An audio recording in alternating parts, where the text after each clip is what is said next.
بسم اللہ الرحمن الرحیم۔ مالک کا بے پناہ احسان و شکر ہے جس نے مخلوقات میں سے اشرف المخلوقات پیدا فرمایا، اور اس کے بعد اس کا ہم پہ بڑا ہی فضل ہے، صاحب امام پیدا فرمایا اور حضور کی امت میں سے پیدا فرمایا۔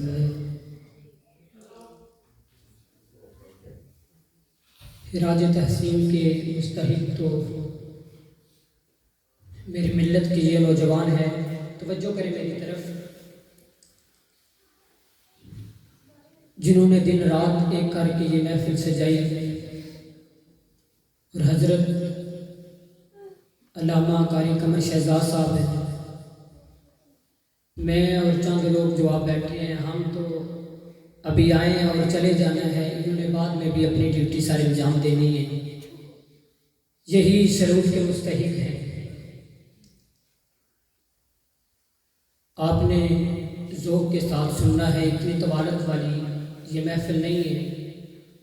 دعا کریں کہ اللہ حق گوئی کی توفیق عطا فرمائے اور اس پہ ہم سب کو عمل کرنے کی توفیق عطا فرمائے۔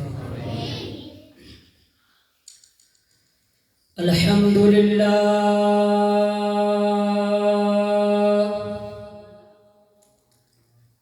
الحمدللہ الذی لم یزل عالما حیا قیوما حیا قیوما سمیعا بصیرا۔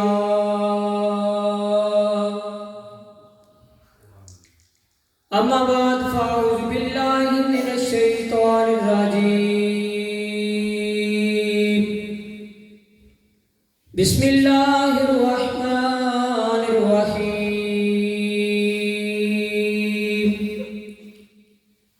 ثانی اثنین اذ ہما فی الغار، آمنت باللہ صدق اللہ العظیم، نحمده ونصلي ونسلم على رسوله الكريم وعلى آله وصحبه وذرياته وأولياء أمته وعلماء ملته وأحبابه أجمعين۔ إن الله وملائكته يصلون على النبي يا أيها الذين آمنوا صلوا عليه وسلموا تسليما۔ اللهم صل على سيدنا ومولانا محمد وبارك وسلم وصل عليه۔ درود شریف بلند آواز میں اللهم صل على سيدنا ومولانا محمد وبارك وسلم وصل عليه۔ آپ بڑا جھجک کے درود پاک پڑھ رہے ہیں۔ ہمارا یہ عقیدہ ہے کہ اللہ کے جو ولی ہیں وہ اپنی قبروں میں زندہ ہیں، لیکن کوئی ولی حضور کے کسی صحابی کا مقابلہ نہیں کر سکتے، تو حضور تو وراء الورا ہے۔ آپ قرآن پاک اٹھا کے دیکھیں نا، سورۃ نمل 19واں پارہ، اللہ فرماتا ہے وَحُشِرَ لِسُلَيْمَانَ جُنُودُهُ مِنَ الْجِنِّ وَالْإِنسِ وَالطَّيْرِ فَهُمْ لَا يُوزَعُونَ حَتَّى إِذَا أَتَوْا عَلَى وَادِ النَّمْلِ۔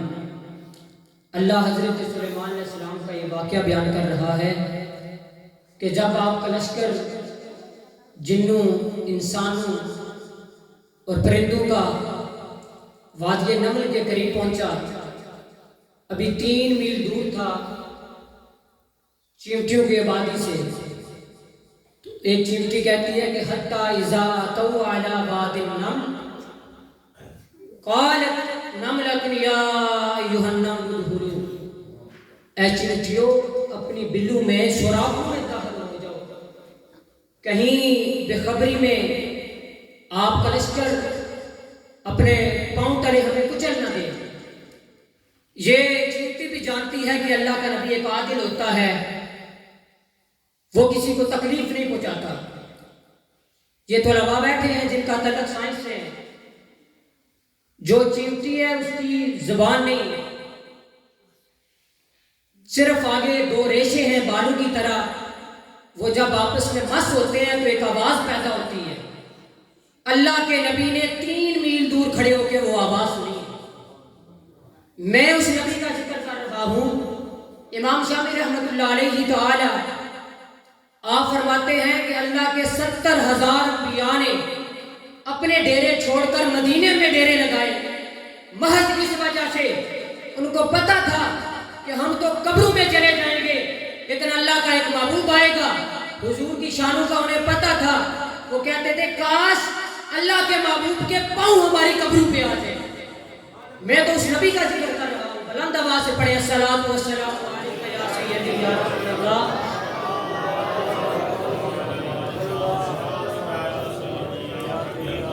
بندہ پروردگار محمد احمد نبی، دوست دارے 4 یارم تابع اولاد علی، مذہب حنفیہ دارم ملت حضرت خلیل، ہاتھ پائے غوث اعظم زیر سایہ ہر ولی، صدیق اکس حسن جمال محمد است، فاروق جائے ذل جلال محمد است، عثمان سے آئے شمع کمال محمد است، حیدر بہار باغ حصال محمد است، مصطفیٰ جان رحمت پہ لاکھوں سلام، شمع بز میں ہدایت پہ لاکھوں سلام، ان کے آگے وہ حمزہ کی جاں بازیاں، شیر غران سطوت پہ لاکھوں سلام، مصطفیٰ جان رحمت پہ لاکھوں سلام، شمع بز میں ہدایت پہ لاکھوں سلام۔ اللہ تعالیٰ کی حمد و ثنا کے بعد حضور جان جانا صلی اللہ علیہ وآلہ وسلم کی بارگاہ میں درود و سلام کا نذرانہ عرض کرنے کے بعد مالک سے دعا ہے کہ حق گوئی کی توفیق عطا فرمائے۔ آج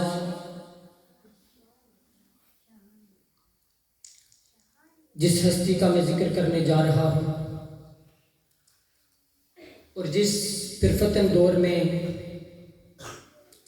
آج ہم ایسی محفل کو سجا کے بیٹھے ہیں، یہ محض اللہ کا ہم پہ بڑا فضل ہے۔ سیدنا صدیق اکبر رضی اللہ تعالی عنہ آپ کے حوالے سے یہ محفل سجائی گئی ہے۔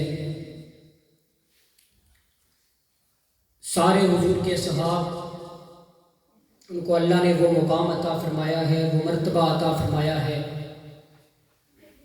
جس تک کوئی بندہ لاکھ عبادتیں کرے، ریاضتیں کرے، حضور کے صحاب تک بندہ نہیں پہنچ سکتا۔ اگر آپ کا ذوق قرآن سننے کا ہے تو ایک دفعہ سبحان اللہ پڑھنا۔ اللہ فرماتا ہے انعم اللہ علیہم من النبیین والصدیقین والشہداء والصالحین۔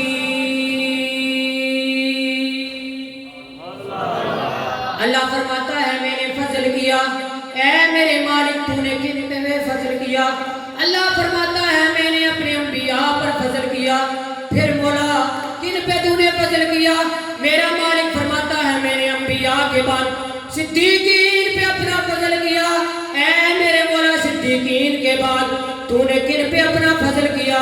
میرا مالک کہتا ہے صدیقین کے بعد میں نے شہداء پہ فضل کیا، شہداء کے بعد میں نے صالحین پہ فضل کیا۔ اور حضور فرماتے ہیں کہ اس امت میں بلا شبہ، اس حدیث پاک کے راوی حضرت جابر بن عبداللہ ہے، آپ فرماتے ہیں کہ اللہ کے محبوب فرماتے ہیں کہ اللہ نے انبیاء کے بعد جو سب سے زیادہ فضیلت بخشی ہے وہ میرے اصحاب کو بخشی ہے۔ اور حضرت عبداللہ بن مسعود آپ فرماتے ہیں کہ اللہ نے سارے انسانوں کے دل دیکھے، جو اللہ نے سب سے پاکیزہ دل دیکھے وہ اللہ نے اپنے پیارے محبوب کے اصحاب کے دیکھے۔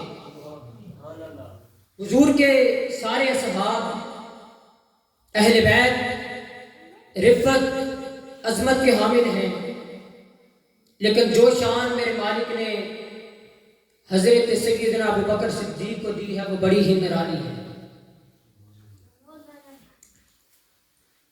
اور آپ کا اسلام قبول کرنا وہ بھی بڑا ہی نرالا ہے۔ سارے اصحاب میں نرالا اسلام قبول کرنا حضرت ابو بکر صدیق کا ہے۔ ایک دفعہ حضرت جبریل امین اور حضور باتیں کر رہے تھے تو سیدنا صدیق اکبر بھی تشریف لے آئے اور بات چیت پڑی تو حضرت سیدنا صدیق اکبر فرماتے ہیں اللہ کے محبوب، جب میں چھوٹا تھا، بچپن میں تھا، میں آپ کا دوست تھا، ایک دفعہ میرے والد ابو قحافہ مجھے کعبۃ اللہ میں لے کے گئے، ادھر بت تھے، تو مجھے کہا اے عبداللہ، آپ کا نام عبداللہ ہے، یہ تیرا خدا ہے، اس کے آگے تم نے سجدہ ریزی کرنی ہے۔ تو حضور میں نے تو اس ٹائم بھی بت کو برا بھلا کہا ہے، میں نے سجدہ نہیں کیا۔ تو ساتھ ہی جبریل بیٹھے تھے، کہا اے اللہ کے محبوب صدیق سچ فرما رہے ہیں، یعنی یہ واحد صحابی ہیں جن کی تصدیق جبریل امین بھی کر رہے ہیں۔ اللہ نے بڑی ہی شانیں اور رفتیں دی ہیں، اور آج ہم بھی بڑے خوش قسمت ہیں کہ اللہ کے اس پیارے بندے کا ذکر کر رہے ہیں۔ اللہ سے دعا ہے کہ اللہ ہمیں آپ کے نقش قدم پہ چلنے کی توفیق عطا فرمائے۔ حضرت ابو قحافہ آپ کے ہاں جو بچہ پیدا ہوتا تھا وہ انتقال کر جاتا تھا، فوت ہو جاتا تھا، تو آپ کی ماں ایک دفعہ کعبۃ اللہ میں گئی تو وہاں جا کے کعبے کے غلاف کو پکڑ کر کہا کہ مجھے ایسا بیٹا عطا فرما جو لمبی زندگی والا ہو۔ تو میرا وجدان یہ کہتا ہے کہ اندر سے آواز یہ آئی ہوگی کہ ہم تم کو ایسا بیٹا دیں گے جب تک یہ سورج چڑھے گا اس ٹائم تک وہ زندہ رہے گا۔ کیوں؟ اللہ نے آپ کو وہ خصلت عطا فرمائی ہے، صدیق جب تک سچ رہے گا صدیق کا نام باقی رہے گا۔ بولے تو صحیح نا؟ تو جب آپ کو ابو قحافہ کعبۃ اللہ میں لے کے گئے، کہا کہ بیٹا تم نے اس کو سجدہ کرنا ہے، تو آپ نے بت کو توڑ دیا، آواز آئی چیز گرنے کی، ابو قحافہ دوڑے گئے، غصے ہوئے، بیٹا یہ تو میرا خدا ہے جسے تم نے توڑ دیا ہے۔ پکڑا، گھر لے کے گئے، اپنی بیوی کو کہا آج اس نے پتہ کیا حرکت کی ہے؟ آپ کی والدہ کہتی ہیں کیا کیا ہے؟ تو آگے سے کہا کہ اس نے تو آج خدا کو گرا دیا ہے، بت کو گرا دیا ہے۔ تو آپ کی والدہ کہتی ہیں ابھی تو یہ زندہ ہے، چل پھر رہا ہے، ابھی اس کی کافی عمر ہو گئی ہے، جب یہ میرے پیٹ میں تھا میں اگر جھکنا چاہتی تھی تو یہ مجھے اس ٹائم جھکنے نہیں دیتا تھا۔ یہ آپ کی شان ہے، آپ نے زمانے جہلیت میں بھی کبھی بھی آپ شراب کے پاس نہیں گئے، کبھی بھی آپ بت کے آگے آپ نے سجدہ ریزی نہیں کی، کبھی بھی آپ نے کبھی کام نہیں کیا۔ آپ کے بارے میں آتا ہے کہ آپ نے انجانے میں بھی آپ نے کبھی کوئی ایسا کام نہیں کیا۔ ایک دفعہ آپ کا ایک ملازم تھا جو آپ کے گھر کام کرتا تھا، وہ زمانے جہلیت میں منتر پڑھتا تھا، کسی بندے کو دم کرتا تھا، تو ایک دفعہ اس نے آپ کو دودھ پیش کیا، آپ نے دودھ پیا، تو بعد میں دریافت کیا کہ یہ دودھ کہاں سے آیا تھا؟ اس نے کہا کہ حضور میں نے فلاں بندے کو دم کیا تھا تو وہ دودھ دے کے گیا ہے۔ آپ سنیں کیسے آپ نے پھر اس دودھ کو باہر نکلا، آپ نے حلق میں انگلی دی اور الٹی کر دی، دودھ کو باہر نکال دیا۔ کہا اے میرے مالک، جدھر تک صدیق کر سکتا تھا ادھر تک کیا، اگر کوئی رگوں میں قطرہ رہ گیا تو مجھے معاف کر دینا۔ یعنی اتنا حضور کے اصحاب بچتے تھے کبھی کاموں سے۔ تو آپ کا اسلام قبول کرنا، آپ ایک دفعہ ملک شام کی تجارت کا ارادہ کر کے گھر سے نکلے، سفر میں ہی رات ہو گئی، طوفان ہے، آندھی ہے، بارش ہے، ساتھ ایک غلام ہے۔ غلام کو بیچتے ہیں، جاؤ کوئی گھر تلاش کر ادھر جنگل میں، رات بسر کرنی ہے، گزارا کرنا ہے، کوئی جھونپڑی دیکھ۔ غلام جاتا ہے، تھوڑی دیر کے بعد واپس آتا ہے، کہتا ہے حضور فلاں جگہ پہ ایک گھر تو ہے لیکن وہ عیسائی کا گھر ہے، عبادت خانہ ہے اس کا، ایک پادری ادھر رہتا ہے، اگر آپ اجازت دیں تو میں اس سے ایک رات بسر کرنے کی اجازت لے کے آتا ہوں۔ تو آپ کہتے ہیں میں بھی تیرے ساتھ چلتا ہوں، اجازت لے لیتے ہیں، رات بسر کرنی ہے۔ آپ جاتے ہیں، دستک دیتے ہیں، باہر ایک بندہ آتا ہے، آپ اجازت طلب کرتے ہیں، وہ کہتا ہے کہ نہیں، آج سے کچھ دن پہلے ایک بندہ آیا تھا، راہگیر تھا آپ کی طرح، اس نے رات ادھر بسر کی، اس نے رات کو کوئی ایسا ایک کبھی کام کیا ہے جس سے جو ہمارا رہبر ہے، پادری ہے، وہ 400 سال سے زائد اس کی عمر ہے، وہ ساری زندگی ادھر عبادت خانے میں اس کی گزر گئی ہے، وہ اللہ کی عبادت کر رہا ہے۔ اس بندے نے کوئی بھی کام کیا، برا کام کیا، جس کی وجہ سے پادری کی عبادت میں خلل آیا ہے، تو آج کے بعد جو بھی بندہ آتا ہے ہم اسے رہنے کی اجازت نہیں دیتے، تو آپ چلے جائیں۔ تو آپ نے کہا کہ اس پادری سے اتنا کہہ دینا کہ تو اس چیز کی گارنٹی دیتا ہے کہ جو رات بسر کرنے آتا ہے وہ ادھر ہر بندہ کبھی کام کرے گا؟ یہ میرا ایک سوال ہے، یہ اس سے ضرور کرنا۔ وہ ملازم اندر جاتا ہے، پادری نے کہا اتنی رات ہو گئی ہے، رات کو کون آیا ہے؟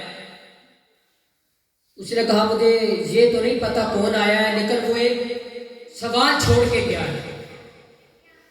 وہ کہہ کے گیا کہ پادری کو یہ ضرور بتانا کہ تجھے اس بات کی گارنٹی ہے کہ جو رات بسر کرتا ہے ادھر آ کے وہ گناہ کرے گا؟ پادری نے کہا جا اس نوجوان کو بلا کے لا، اور جا اس سے پوچھ کے آ کہ تیرا نام کیا ہے۔ وہ ملازم آتا ہے، آپ سے نام دریافت کرتا ہے، آپ کہتے ہیں کہ میرا نام ابو بکر ہے، کنیت ابو بکر ہے، اور والدہ نے میرا نام عبداللہ رکھا ہے۔ واپس آ کے کہتا ہے کہ عبداللہ نامی شخص ہے۔ پھر پادری کہتا ہے جا اس سے پوچھ کے آ کہ تو کدھر سے آیا ہے۔ پوچھتا ہے، آپ فرماتے ہیں کہ میں مکہ سے آیا ہوں۔ پھر رہبر تیسرا سوال کرتا ہے، جا اس سے پوچھ کے آ کہ ارادہ کدھر کا ہے، کدھر جانا چاہتا ہے۔ آپ نے کہا تجارت کا ارادہ ہے، ملک شام جا رہا ہوں۔ پادری نے کہا اس نوجوان کو واپس بلا کے لا۔ واپس بلاتا ہے، حضرت ابو بکر صدیق آتے ہیں، جب آپ اندر داخل ہوتے ہیں تو پادری کھڑا ہو کے آپ کا استقبال کرتا ہے۔ پادری سوال کرتا ہے نوجوانے کو، رے تو بتا تو صحیح تیرا نام کیا ہے؟ آپ فرماتے ہیں میرا نام عبداللہ ہے۔ پادری پھر سوال کرتا ہے، یہ بتا تو کدھر سے آیا ہے؟ آپ فرماتے ہیں میں کعبۃ اللہ مکہ کے شہر سے رہنے والا ہوں، میں ادھر سے آیا ہوں۔ وہ پادری کہتا ہے وہ مکہ جو دو پہاڑیوں کے درمیان ہے؟ آپ فرماتے ہیں ہاں میں ادھر سے آیا ہوں جو مکہ دو پہاڑیوں کے درمیان ہے۔ پادری تیسرا سوال کرتا ہے، اے نوجوان یہ تو بتا کدھر کا ارادہ ہے، کدھر جانا چاہتا ہے؟ آپ فرماتے ہیں میں تجارت کرتا ہوں، ایک تاجر ہوں، ملک شام جا رہا ہوں. پھر پادری کہتا ہے اے نوجوان قریش میں تیرے سے ایک سوال کا ارادہ کرتا ہوں, ایک سوال چاہتا ہوں. آپ فرماتے ہیں میں نے ایک رات بسر کرنی ہے, تو نے مجھے اتنے سوال میں کیوں پا ڈال دیا ہے؟ وہ پادری کہتا ہے اے نوجوان بس ایک سوال ہے, تو اس کا جواب مجھے عنایت فرما دے. آپ کہتے ہیں تو نے تو مجھے لمبے چوڑے سوالوں میں ہی ڈال دیا ہے. پادری کہتے ہیں صرف ایک سوال کرنا ہے, اس کی اجازت چاہتا ہوں, اگر اجازت دے تو پھر سوال کرتا ہوں. آپ فرماتے ہیں ہاں کر سوال. کہتا ہے کہ اپنے پیٹ سے ذرا کپڑا تو اٹھا. آپ کپڑا اٹھاتے ہیں تو وہ پادری آپ کے قدموں میں گر جاتا ہے, پاؤں میں گر جاتا ہے. حضرت ابوبکر صدیق فرماتے ہیں کیا دیکھا ہے جو پاؤں میں گر گیا ہے, قدموں میں گر گیا ہے؟ اس پادری نے کہا یہ پوچھتا ہے دیکھا کیا ہے؟ پھر پادری کہتا ہے کیا تو وہی ہے؟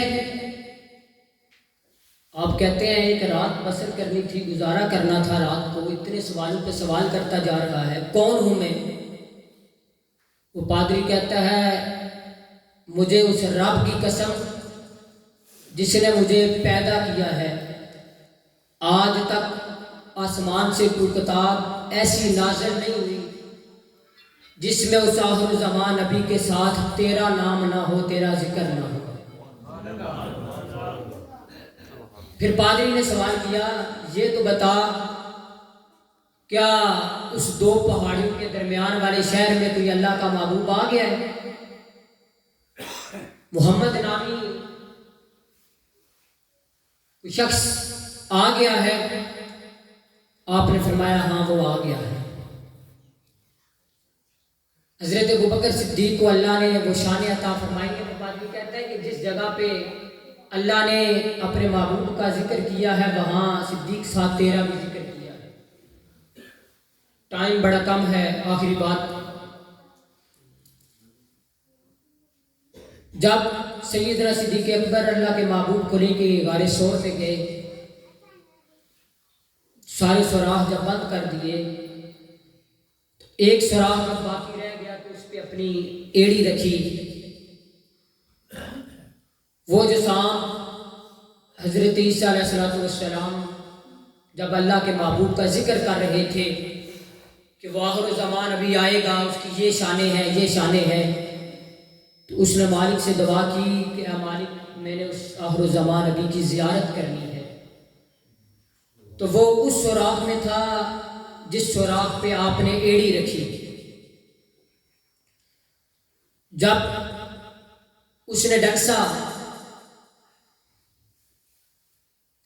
تو بعض روایات میں تو آتا ہے کہ آپ کی تکالیف آپ کو اتنی زیادہ ہوئی کہ آپ کے آنسو نکل آئے اور حضور کے رخسار پر گرے. لیکن میرا وجدان یہ کہتا ہے کہ وَقَطَّعْنَا أَيْدِيَهُنَّ, جب سامنے سے حضرت یوسف علیہ السلام گزر رہے تھے تو زلیخا کی جو سہیلیاں تھیں انہوں نے اپنے ہاتھ کاٹ دیے, لیکن ان کو محسوس نہ ہوا. ایک طرف اللہ کے وہ نبی ہوں اور ایک طرف اللہ کا محبوب ہو, صدیق گود میں ہوں, سامنے سے نہ گزر رہے ہوں. وَقَطَّعْنَا أَيْدِيَهُنَّ, انہوں نے اپنے ہاتھ کاٹ دیے لیکن درد محسوس نہ ہوا. وہ تو حضرت یوسف علیہ السلام تھے, صدیق کی گود میں اللہ کے محبوب ہو, تکلیف ہو نہ. شاعر بھی کہتے ہیں کہ لگ گئی چوٹ محبت والی, میرا عشق نشے وچ آیا, تن من دن دی خبر نہ کوئی, ایسا تیر عشق نے چلایا. صدیق کو بس یہ ڈر تھا کہیں اللہ کے محبوب کا بچھوڑا نہ پڑ جائے, کہیں سانپ کے ڈسنے سے میری موت واقع نہ ہو جائے, اللہ کے محبوب سے جدائی نہ ہو جائے. یہ نہیں تھا کہ مجھے سانپ کے ڈسنے سے تکلیف ہے, حالانکہ روایات میں تو آتا ہے کہ اسی زہر کے ساتھ آپ کی موت واقع ہوئی، لیکن صدیق کو غم یہی تھا کہ کہیں اللہ کے محبوب سے میں بچھڑ نہ جاؤں، مجھے موت نہ واقع ہو۔ حضرت ابوبکر صدیق آج ہم تذکرہ اس لیے کر رہے ہیں کیونکہ اللہ بھی کہتا ہے کہ فَاذْكُرُونِي أَذْكُرْكُمْ۔ کچھ بندے آپ سے یہ سوال کریں گے کہ کوئی نماز روزے کی تو بات رات کو انہوں نے بتائی نہیں ہے، صرف ابوبکر صدیق کا ہی تذکرہ کر رہے تھے، تو آپ ان کو جا کے بتانا کہ صرف قرآن کی تفسیر بیان ہوئی ہے۔ کیوں؟ فَاذْكُرُونِي أَذْكُرْكُمْ، اللہ فرماتا ہے تم میرا ذکر کرو میں تمہارے چرچے کروا دوں گا۔ ہم پیر مہر علی شاہ سے آپ سے بڑے عالم تو نہیں ہے نا، آپ حضرت بابا فرید الدین گنج شکر کے مزار پر ایک دفعہ گئے تو ادھر ایک بندہ نعرہ لگا رہا تھا کہ حق فرید یا فرید، تو ایک خوش بندہ آپ کی بارگاہ میں آیا، آگے کہتا حضور آپ تو اس امت کے بڑے عالم ہیں، آپ کا تو کام ہے ایسی چیزوں کو روکنا۔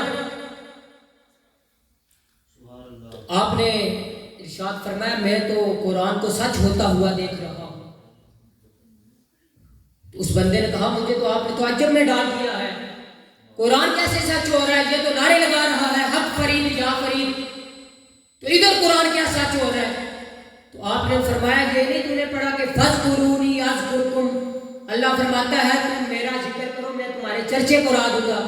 تو فرید نے تو ساری زندگی اللہ کا ذکر کیا ہے، تو حضرت ابوبکر صدیق نے اسلام کے لیے جتنی ماریں کھائی ہیں، حضرت اسماء بنت ابی بکر آپ کی بیٹی فرماتی ہیں ایک دفعہ کعبۃ اللہ میں حضور تبلیغ فرما رہے تھے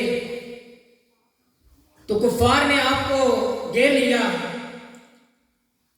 تو حضرت ابوبکر صدیق کو کسی نے جا کے بتایا، تو آپ اس جگہ پہ آئے تو کفار کو جب برا بالا کہا تو کفار نے آپ کو اتنا مارا، آپ فرماتی ہے کہ آپ کا ناک اور منہ برابر ہو گیا تھا، اسلام کے لیے اتنی آپ نے مارے کھائی ہیں، آپ بے ہوش ہو گئے۔